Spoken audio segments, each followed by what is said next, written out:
দুস্থ হল আপনারা দেখতে পাইতেরা বর্তমানে এই যে রোড এটা হচ্ছে দিদারকুশ পার্ট 3 নয়াবাজার টু রোশনপুর রোড। তো বিগত 15 বছর প্রায় হয়ে গেছে, 15 বছরের ভিতরে মানে কোনো বড় ধরনের কাজ হয়েছে না।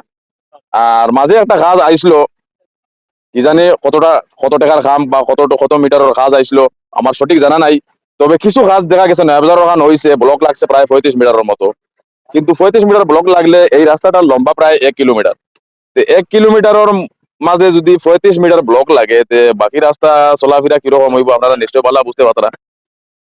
আর এই রাস্তায় মানে শুধু এই গাঁওর মানুষ না, এই রাস্তা বাই দিয়া প্রায় 4-5 গ্রামের মানুষ আওয়া যাওয়া করেন। যেমন সব মানুষ মানে মেইন রোড আইতে হইলে মানুষ এই রাস্তা দিয়ে আওয়া হয়। মানুষ চাহে বাজারও যাবকা বা মেইন রোডও গিয়া বাসও উঠিয়া মানুষ কোনো সময় শোনাই যাইতো, শিলচর যাইতো। আর বৃষ্টি হওয়ার পরে রাস্তাটার অবস্থা এমন হয় মানে আটিয়া যাওয়ার মতো থাকে না অবস্থা। ভাবছেন এই যে আমরা কিনারও আছে এলপি স্কুল, ছোট ছোট বাচ্চা দিয়ে পড়া লেখা করিতরা এই রাস্তা দিয়ে তারা সবসময় আওয়া যাওয়া। এলপি স্কুলের মাস্টার আমরা আইনুল ভাই, তাই আপনি নিজে হোক যে আপনি তোর স্কুলে আইতে কিরকম কষ্ট হয়। নিশ্চয়ই এই রাস্তা যখন আমাদের এখানে বেশি বৃষ্টিপাত শুরু হয় তখন এখানে এমন অবস্থা দেখা যায় যে এখান থেকে নয়াবাজার থেকে এখানে আটিয়া হওয়ার মতো মানে ওরকম রাস্তা থাকে না। আর এত বেশি খারাপ হয়, তাই এই এলাকার মানুষজন মিলিয়া একটা সাহায্য করছেন এই রাস্তা লাগিয়া লাল মাটি গুলো ফেলাইটা খুব সুন্দর ভালো একটা পদক্ষেপ নিয়েছেন। এটা ভালো, বেশ সুন্দর।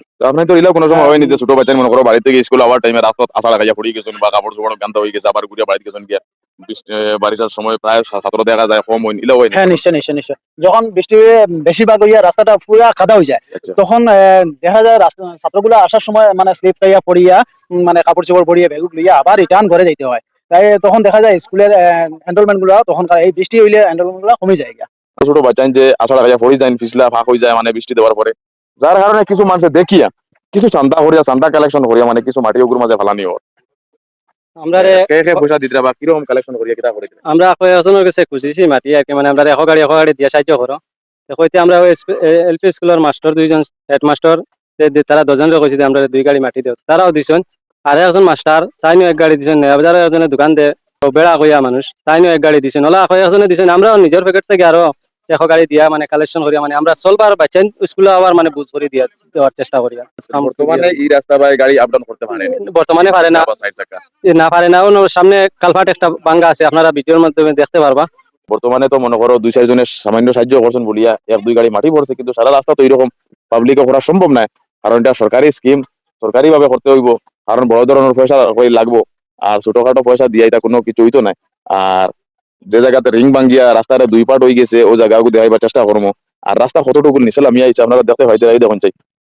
মানে আগে রাস্তাটার মিডিল আলো উঁচা, এখন সাইড উঁচা হয়ে গেছে, কারণ সাইড থেকে কাটি মিডিলও দেওয়া হয়েছে। আর মিডিলের মাটিগুলা গিয়া এখন দেখো চাই মাঝখানে পুরা নালা হয়ে গেছে, সাইড উচ্চা হয়ে গেছে। সাইড কতটুকু হাইট আর এটা একদম ডাউন হয়ে গেছে গিয়া। ও দেখো কাই জায়গা এগু প্রায় জমিনের লগে লেভেল হয়ে গেছে। এ 2-3 দিন আগে যে বৃষ্টি হয়েছিল সামান্য পানি হয়েছিল, পুরা জল রোড উপরে দিয়ে গেছে। কারণ রোডটা এমন মানে নিচা হয়েছে আর কি, জমিনে আর রোড এখন প্রায় লেভেল হয়ে গেছে। ওই দেখুন রিং ভাঙ্গিয়া রাস্তার মিডিল পুরা জল। কোনো মানুষ যদি আন্দার রাইত মনে করে একটা সাইকেল লইয়া বা বাইক লইয়া ওদিক থেকে আইলে কি অবস্থা হইব। পুরা আইয়াও একদম বর্ডার হয়ে গেছে, রাস্তায় পুরা 2 পার্ট হয়ে গেছে রিং ভাঙ্গিয়া। মানে অবস্থা খুবই কাহিল আর কি। আর সব সময় মানুষের ওগুবে আওয়া যাওয়া করা, ওদের ছাত্র আইতে মনে করো ও স্কুলের ছাত্র আওয়া যাওয়া করতে সময় যদি কোনো ছাত্রের কারণে পড়ে অ্যাক্সিডেন্ট করিয়া বড় একটা ঘটনা ঘটে যাব, তার কাছে কোনো মেডিকেলও নাই, মেডিকেল নিতে হইলে মেইন রোডে যাওয়া লাগবে। তো একটা অ্যাম্বুলেন্স যদি ওদিক থেকে অ্যাম্বুলেন্স যাইতো কই। তো আমরা আশা করি আর মানে ভিডিওটা বেশি শেয়ার করার লাগে, যদি শেয়ার বেশি হয় তাইলে এমএলএ মন্ত্রী সকলের কাছে গিয়ে পৌঁছিলে তারা একটা পদক্ষেপ নিব যে একটু জল হয়ে গেলে রাস্তার মধ্যে জল উঠে যায়, মানে রাস্তাটা একদম আর কি ক্ষেতর জমিনের লগে প্রায় মিশে গেছে।